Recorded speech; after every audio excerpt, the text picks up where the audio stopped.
हरिंदर यादव समाज सेवी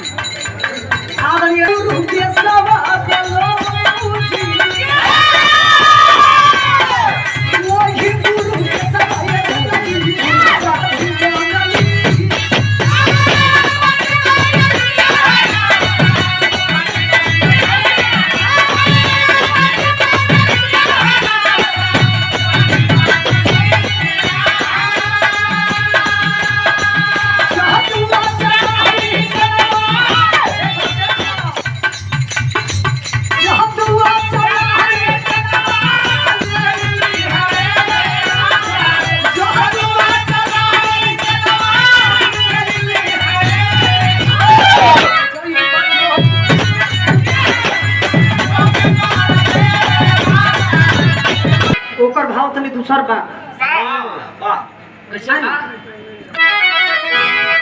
अरे छपर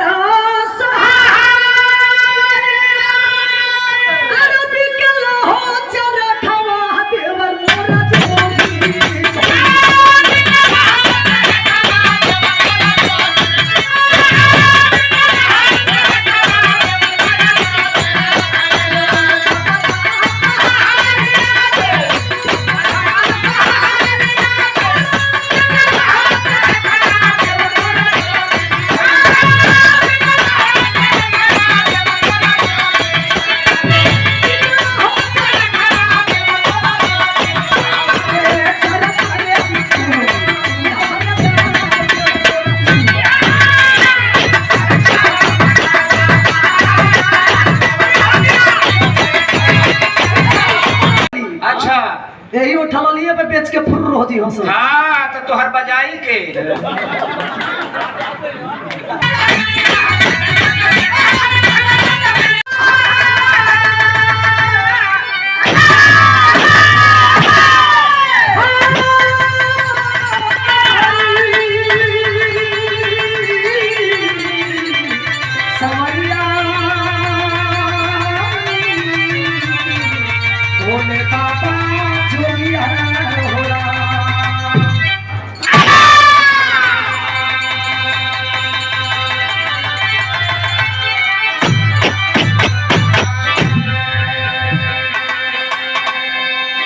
निर्गुणी भाव में कवि का संकेत है बहादुर।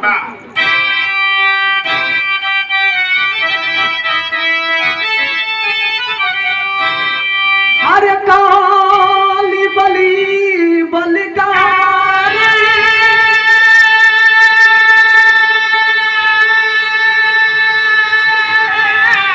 जैसे जाने दुनिया हारी महिमा न्यारी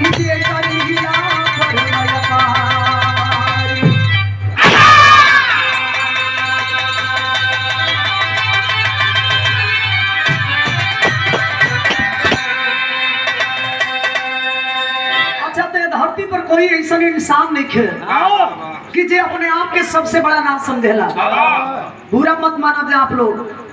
पंडित जी कहियन कि हम बड़, यादव जी कहियन कि हम बड़, माने धरती पर कोनो ऐसा इंसान नहीं खम कि अपने आप के सबसे बड़ा सबसे ज्यादा धुरंधर ना समझेला। लेकिन कवि जी लिखते हैं कि काल बली बलकारी, काल बली बलकारी जैसे जाने दुनिया हारी महिमा न्यारी जे का लीला परमापार। हमारे गीत के अंदर कवि जी टेरी के भाव लिखलो तनी मिजाज बनाए के दे भैया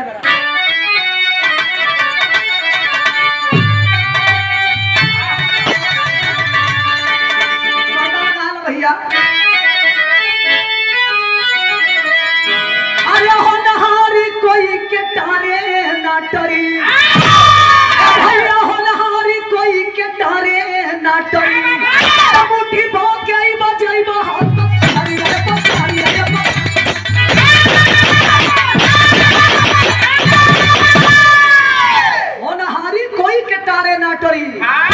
मुट्ठी बात कई बजाई लाख कोशिश करबा जवन लिखल बा ये धरती पर कोई मिटावे वाला नहीं खे।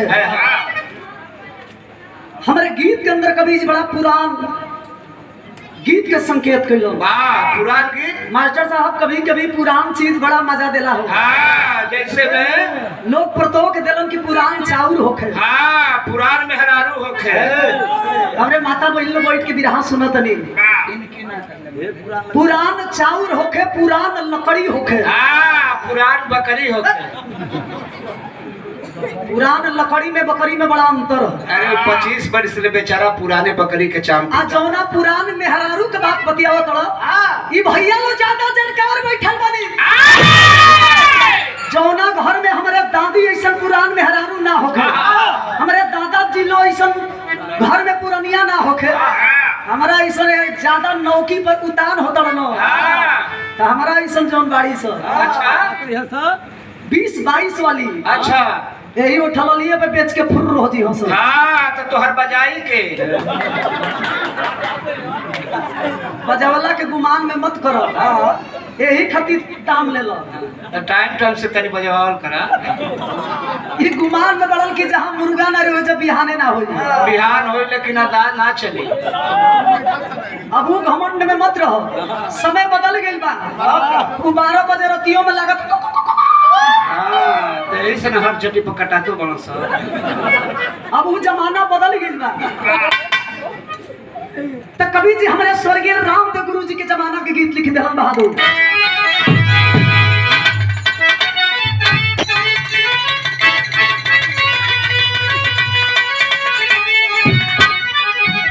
अरे कहावा से जीवा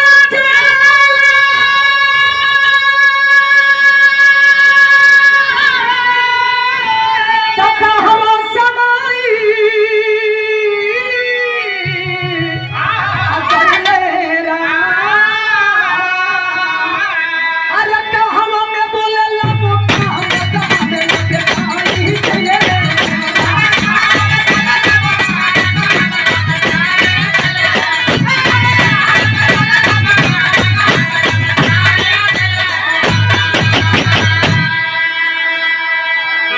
भैया ये तो धुन ही रहल, लेकिन भाव कवि जी बड़ा सुंदर लिखल। इतना भैया चाचा लोग बैठ के सुना तनी। राजा विक्रमादित्य के नाम आप सब सुन ले हो। वाह वाह। राजा विक्रमादित्य सोचा तरन के धरती पर हमारा ऐसा कोई हइये नहीं। रात के समय बा एकदम तोषक रजाई लगाए के चैन से वही बेड पर बैठल बड़न, मने मने सोचा तड़न कि का ये धरती पर हमरो से बड़ा कोई राजा बा। रात कैसे करवट में बीत गई। सवेर के बेला राजा विक्रमादित्य विचार बना करके इस दुनिया में पता लगाने के लिए चले हैं। और जब पता लगावे चलन तो लिखल गई राजा विक्रमादित्य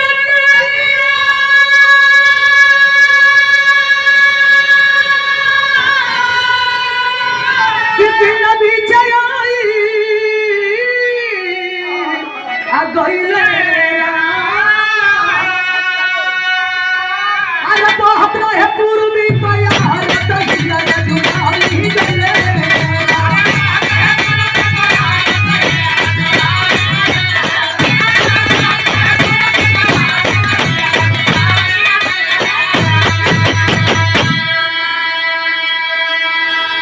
पहले पता लगाई दुनिया में का हमरो से बड़ा कोई राजा बा। राजमहल छोड़ के राजा विक्रमादित्य आगे निकल पड़े। आज जब आगे गए तो लिखल गई का अरे कुछ दूर भालू खाने ला जमीन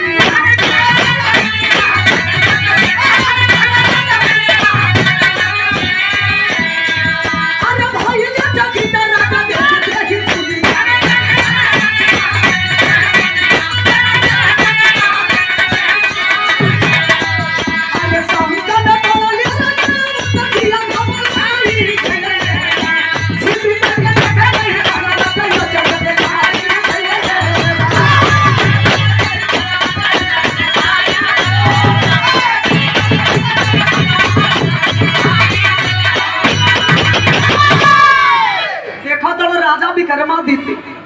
कि जो ना रास्ता के पकड़ के हम आगे जाता नहीं। ठीक कुछ दूरी पर एगो जंगल बा, वही जंगलवा में जो ना रास्तावा के पकड़ के जाता नहीं, वही रास्तावा पर एगो भालू खड़ा हो एकदम भयंकर रूप। राजा विक्रमादित्य के एक बार एक जब नजर पड़ो 2 मिनट सोचे पर मजबूर हो गई। इंसान रही तो हमारे ऊपर दया करे। इस सरवा आलू भालू के जा ये करियवा के नजर हमारा को पड़ी। ये भालू कोई के होई हो ना ये करिया का लुट्टा। हां वो भी जंगल में भेटाइल बा ई खहे ले लेला। ये मोटका के नजर हमारा को पड़ जे तो देखा तनी खड़े खाड़ी घोट ली। हे प्रभु जान बचैया। राजा विक्रमादित्य बगल में छोटी छोटी झाड़ी बा। वही झाड़िया में लुकाई गइलन और लुकाई के भालुइया के नजारा देखे लगे। 2 मिनट ना बीतल कि तुरंते भालू से लड़की बन गई। लड़की 18-19 साल के हो। तो तुमका के ठीक है हो साला ही उम्र बड़ी खतरनाक होला मास्टर। कैसे हो ये उम्र ऐसा हो चाहे कोई के होके। अगर एकरा में जे अपने आप के ना रोकल भीतर चल गया तो कूल पानी रुका जाए लेकिन ये पानी जल्दी चोकरत जाने हो बाबू तो हर भारत गई हुई। समय पाके अब देखो हम नहीं बतावल चाहो लेकिन इनकर जब चढ़ल हुई ना दादी के नाती नाथ रानी यादव जी दौरा के धरती से सादर 200 रुपया दे के सम्मानित के लिए बनी। बहुत बहुत प्रणाम। ए बाबू 18-19 साल की उम्र बा। राजा विक्रमादित्य वही झाड़ी में से लुकाए के देखा था। ए भाई भालू से लड़की बन गई। अच्छा तो देखत राजा विक्रमादित्य हो देखत रहो कि तब तक ले 2 गो राजकुमार घोड़ा पर सवार होके आवत रहे लो। संगे भाई रहला सा घोड़ा के रोक दिहलो जब लड़की के देखल लो मन ही मन कहत लो कि हे भगवान कभी कभी तू छप्पर फाड़ के दे। अरे वाह साला ये लड़की भी ऐसा लड़की जिंदगी में हम ना देखो। लग रहा है कि जैसे जमीन पे कोई परी उतर के आ गई। सुघराई के वर्णन करता लो राम केवल जी। ये फुर्सत के बनावल शरीर ये फुर्सत से बनावल शरीर रजवा कहत हूं सर। हाँ तब साला ये लड़की के आंख बुझा तो जैसे बड़का आम के फारी हो। साला वोट कतरनी चाहू गर्दन सुराही था साला करिहाई देख के उठा के और नीचे जब नागिन ऐसा बरखा चलती है और नीचे वो नीचे से काम मतलब कहे का मतलब कि वो जंगवा कदरी के खामा लगे। हां ओकर बाबू फिटर हला मर गेला वो फिटरी के काम करेला वही जगह माने नापत मर गई। हां हो जाई अभी पूरी जिंदगी बाकी है जौनिए पे मारो मत। अच्छा तो आप लोग एने ओने ध्यान मत हटाई जा। राजा विक्रमादित्य देखा तो कि दोनों राजकुमार रुक गई लो और वही लड़कियां के ऊपर ध्यान लगौले बोलो। कभी कभी आप लोग देखले हो कब मजाक वाली बात नहीं करो। कोनो चीज अगर पहले लौकेला मान लो कि हम रोज करिया आदमी देखत है एक बार एक एकदम गोर भभुक्का देख ले तो चॉइस पड़ जाई हमर एक्शन अंदर कैसन होई। क्या मजाक एक जना बैठा रहलन देखत नहीं साज रही से होय तक खाई कर तो कभी कभी ऐसा दृश्य होला दोनों राजकुमार और लड़की के ऊपर दीवाना हो गेलो। जब दीवाना हो गेलो तो बिरहा में गीत बदल गेल बाहर।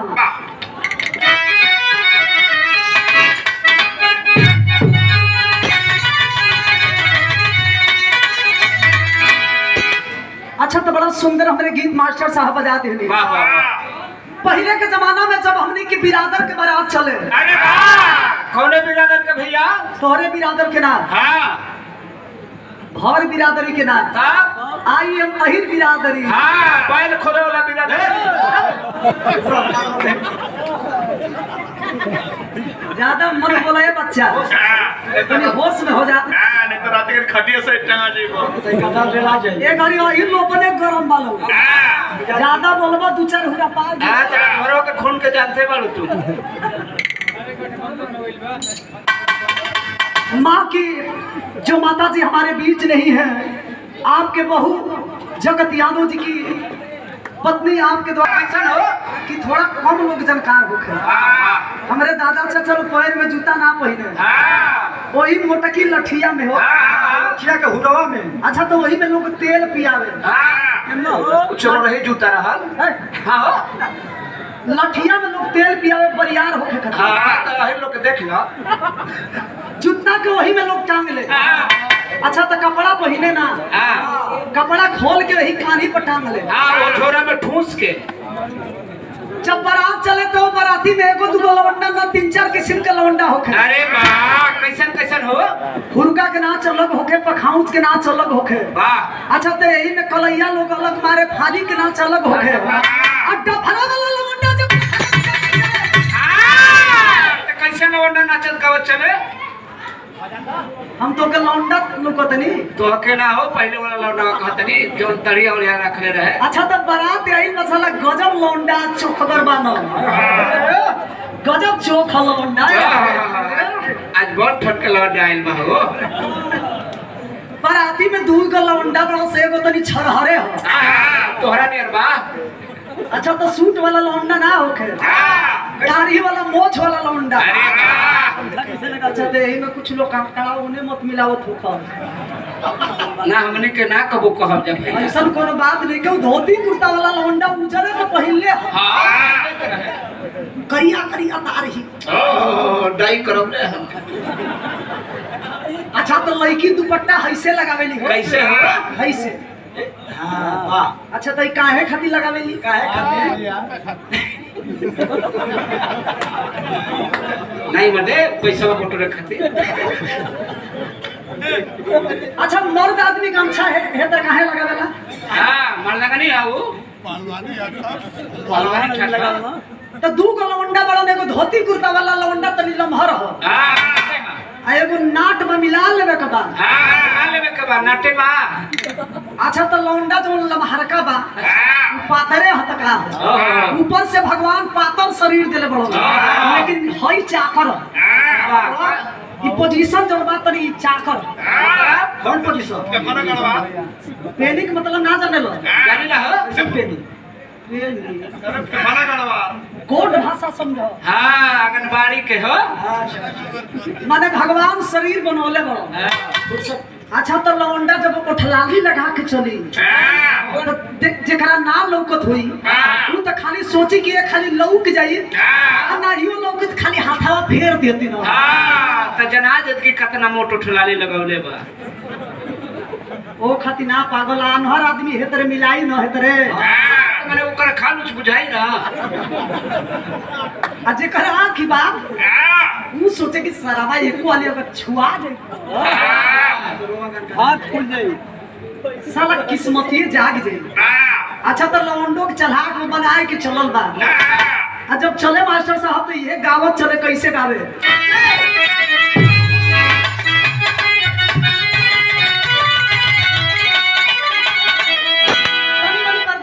भैया हां त तने हेले लो भैया लौंडा लेके चले हम लौंडा थोड़े हैं अरे ना वही पहल के वाला लौंडा कहत नहीं हो जो तनकी से देखा जो डाई होई कइले वही लौंडा कहत नहीं दुल्हन के दुल्हा है अपने मास्टर ऐसन बा अरे तब तो नसीबे खुल गए दुल्हैया जाके रोवत या दुल्हावा चटकल में बोरा भी नहीं बोरा भी नजर रहल दुल्हैया कल तो और माटी लगा जबे न तबे तो कलम खाली पे पे कइले रहेला सुना तनी कि कलकत्ता में जाई के चटकल में बोरा भी नहीं हां ऐसा ही बोरा के बिनाई होई ना हां गर्दा सरक गई टीवी हो जाइए तो बोलो ताई कुर्सियन में खत्म हो जाई रोवत या रो रो के कहे कि अब की बार जइबो त इहे हाल होई का कहे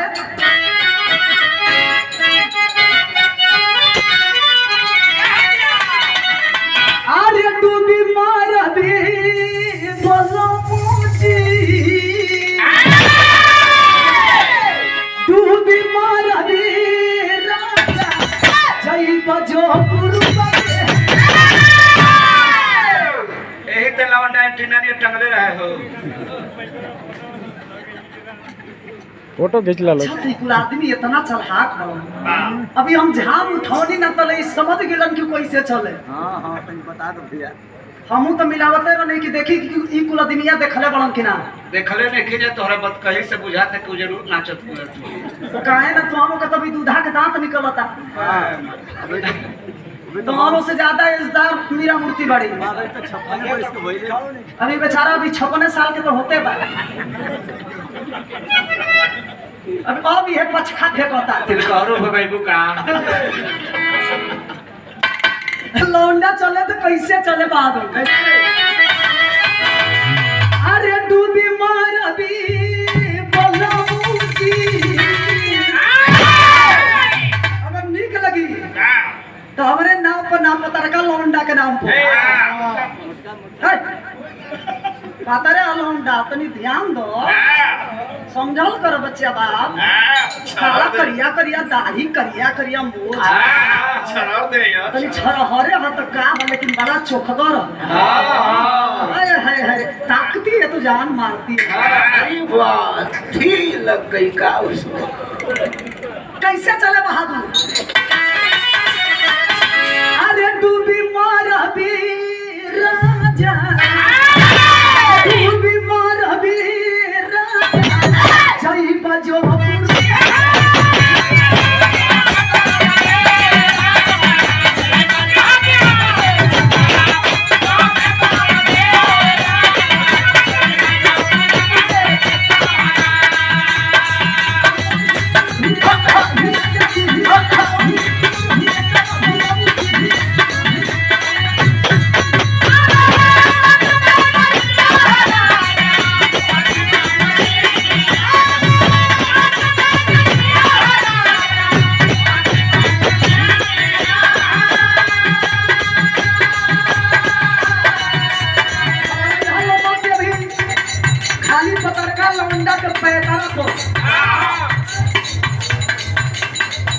हरिंदर यादव समाज सेवी आदरणीय रुपये सवा चलो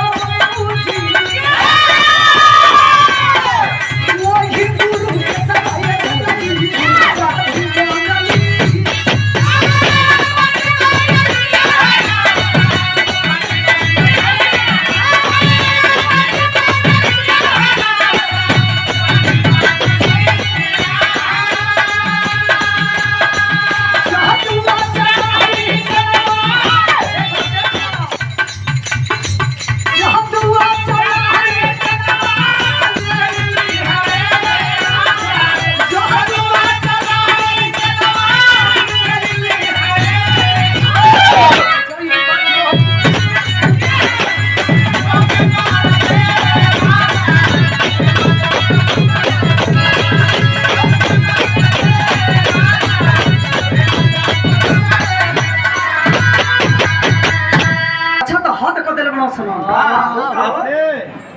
इतना अश्लीलता चरण सीमा पर हो गई बा कि गीत परिवार में गावे लायक नहीं खे पहिलका तो गौनो से कि वही रे जगहिया दांते काट लिहले राजा जी काहे ना जी भेले चाट भी हले राजा जी वाह इंटरनेशनल लेवल का फुआर होई स्वर्गीय माता जी के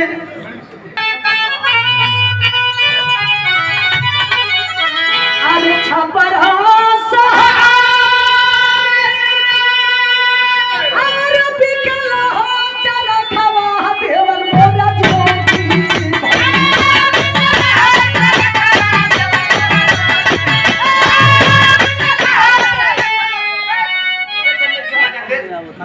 ज्यादा ई तनी बेमजे को हो जाए ना कैसे मोटका पढ़ले रहा आदरणीय श्री सुनील यादव जी ड्राइवर साहब कटहुरा के धरती से सादर 200 रुपया दे के स्वागत के लिए बनी बहुत बहुत प्रणाम बाप के हाँ भैया आशीर्वाद की प्रतीक्षा बा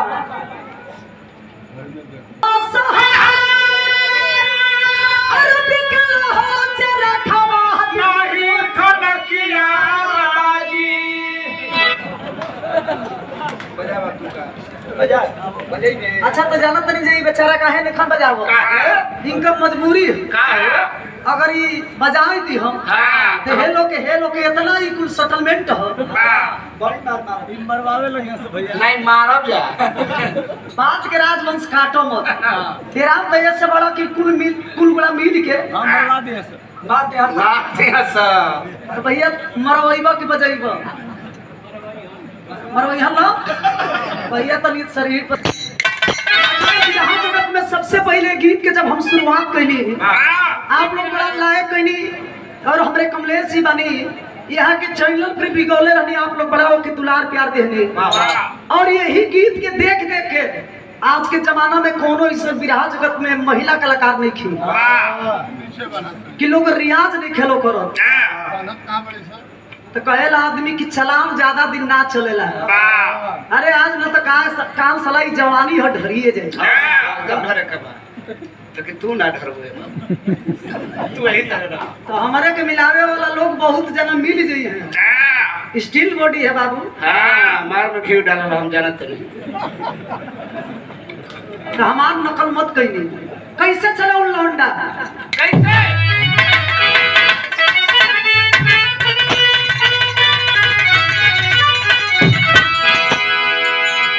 ओकर भाव तनी दूसर बा।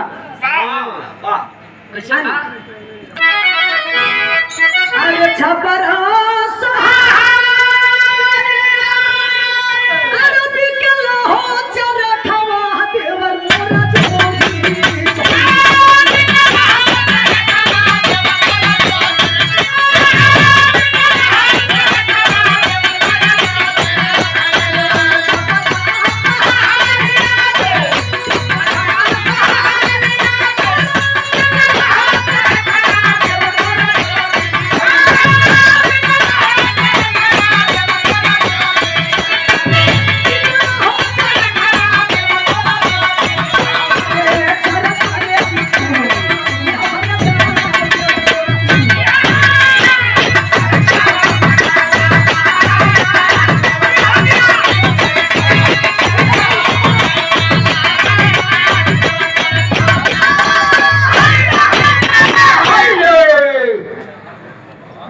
भोलेनाथ के लिंगवे के पूजा हो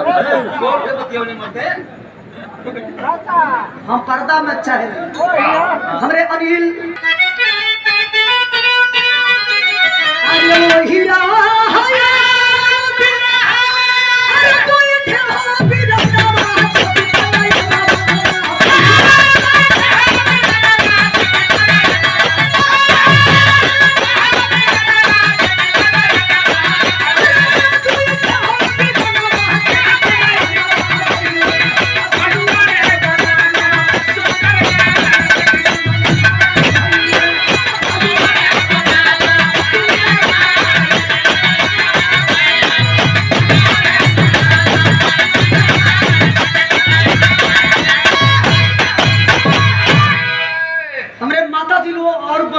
के बिरहा सुना तनी दोनों राजकुमार दीवाना हो गई लो।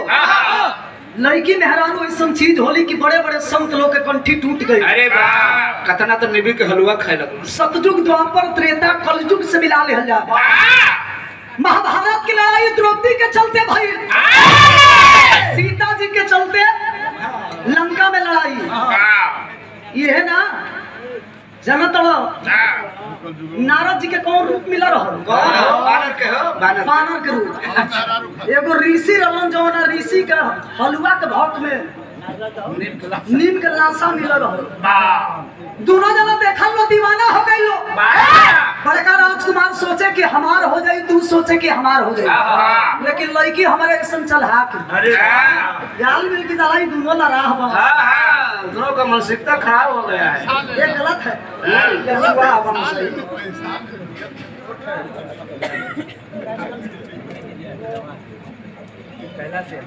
कैप्टन साहब आदरणीय हमारे आँखी हो इनके और ताके तो इनके आँख मारे।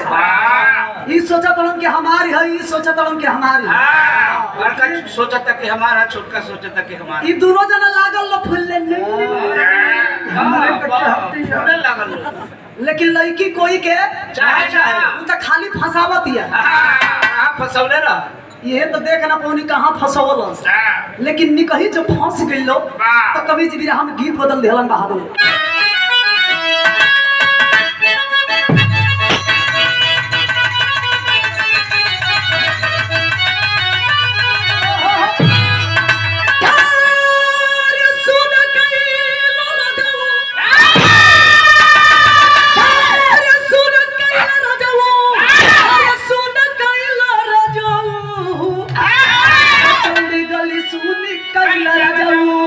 मिर्जापुर के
कुछ दिन पहले देखले हो बोलो मेहरारू के चलते आसाराम बापू नारायण साईं रामपाल बाबा हाँ फलारी राम रहीम बाबा तो जेल धले हलन अच्छा तो एगो माता जी आइली हो राधे माँ राधे माँ बड़का राजकुमार के छोटका राजकुमार समझावत रहन कि लड़की के ज्यादा चक्कर में मत पड़ो राजबात बेकार हो जाई लड़की के चक्कर छोड़ा चला राज दरबार चलल जा लेकिन बड़का राजकुमार के तनिको चैने ना जियत ते करे खातिर मरत ते करे खातिर दीवाना हो गए आर हो या चाहे पार हो खींच लिए मियां से तलवार जब खींचलन तो लिखे के पड़ल का तिरिया के बाते ऊपरी भैया लो भैला बचपन के देखिया अरे सनेहिया भुलैला की घर बाबू जाई दे हो जाई जिंदगी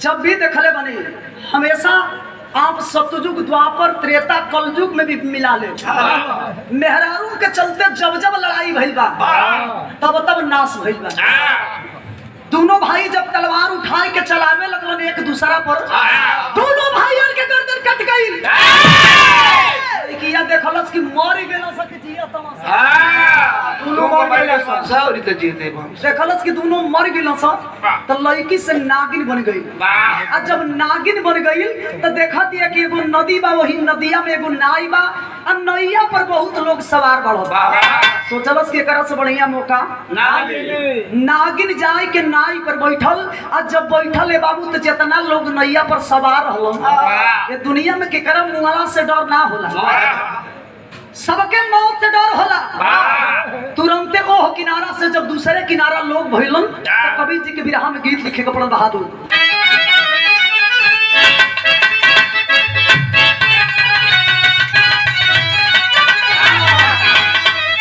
अरे रोवे नाई हरवा के लोग सखिया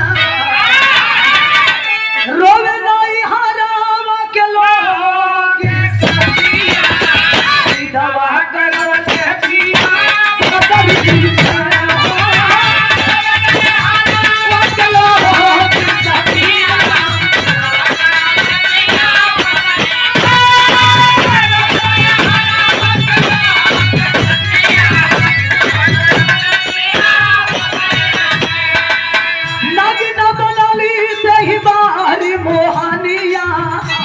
दी लगावे लागल बनिया में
तो जेने नागिन बिया ओह किनारा के लोग दूसरे किनारा बैठल ए बाबू आदमी के भार नैया सह न पवलस पनिया में करवटला के मतलब कि जितना लोग नैया पर बैठा रहो सारा लोगन के पानी में डूब के मौत हो गई मैं जना मर गई लोग जब देखलस नगिनिया के मैं जन्म मर गइलो तो साधु के रूप बना ले। गर्दन में कंठी माला, एकदम साधु वाला पोशाक, हाथ में कमंडल, सीताराम सीताराम सीताराम सीताराम सीताराम सीताराम सीताराम।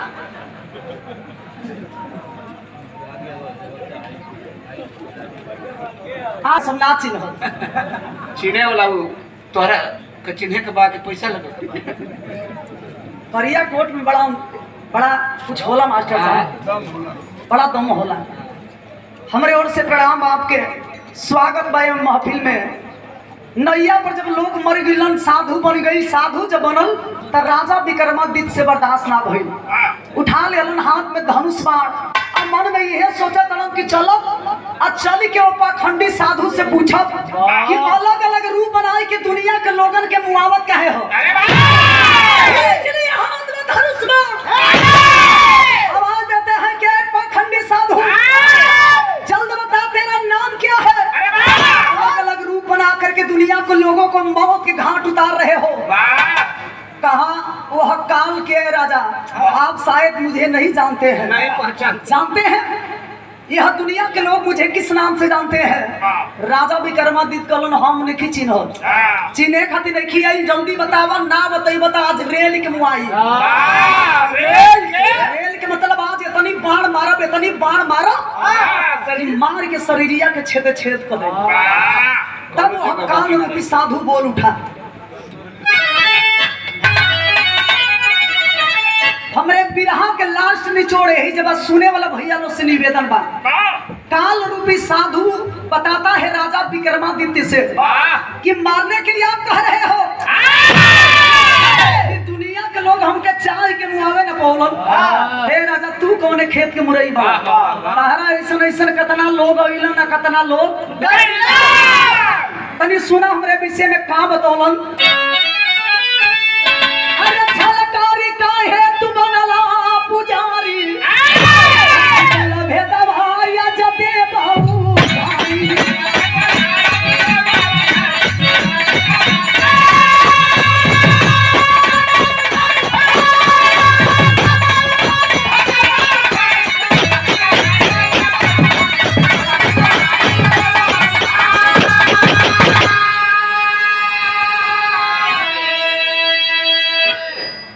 अच्छा तो मेरे साहब बम्बई से आइल बने, जे मंच पर बैठली है तो आप कहनी कि कहाँ कहाँ आपके प्रोग्राम होला। तो साहब अपना मुंह से अपन बड़ाई अच्छा ना लगेला। मीरा मूर्ति के नाम खाली सर्च करब यूट्यूब पर, जहाँ भी खोजब आप लोग के दया से मीरा मूर्ति हो जबाड़ी। ऐसा ही आप सबसे हम निवेदन करब, विनती करब कि जैसे आप लोग हमारे ऊपर आशीर्वाद प्यार बनौले बनी जाए, जब तक ले मीरा मूर्ति रउआ सबके बीच में बाड़ी ऐसे ही आप लोग दुलार प्यार बनौले रही जाए। आप लोग महान बनी, हमनी के अंदर कहाँ उदम हो। आप लोग जेके चाहनी हो के रामदेव बुल्लू बना दिए, नहीं तो उल्लू बना दिहली। 200 रुपया दे के स्वागत के लिए बनी, बम्बई से आई बनी है महफिल में, आपके स्वागत बा, कोटि कोटि प्रणाम। काल रूपी साधु कहता है, अरे काल बली हमारा के जाने जहां होला जे कर जैसे जग में। अरे भाई वह रूप देली उनके मारी, छिपल भेद भाई जदे बहु। मेरा नाम काल बली है, यह दुनिया के लोग मुझे काल बली के नाम से जानते हैं। इसकी जैसे मौत लिखी होती है वही रूप बनाता हूँ और वही रूप बना करके उनको मारता हूँ। मर्द होके, मेहरारू होके, जीव होके, जंतु होके, एक आत्मा के अंदर परमात्मा का वास हुआ करता है। काल के चक्करों से बकरी बन सिटी बन के कहल आदमी के फलाना ठई एक्सीडेंट हो गई ना भैया, वो लिखल कोई मिटावे वाला नहीं खे ना भैया। के जनता यही बरगावत नहीं सवेरे टाँग दे बोल देते कब विकेट गिरी कोनो गारंटी ना है। ला मुंह करे का पैसा लेला बोल्ड हो जाएगा।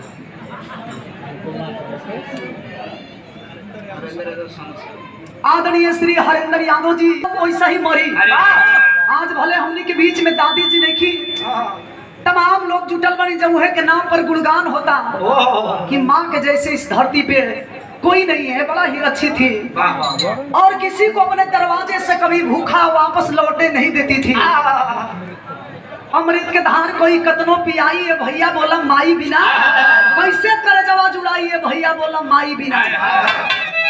हमरे गीत के आखिरी भाव लिखल गई, गुरुवर गणेश राम लाल के चमनवा निवास चंद्रिका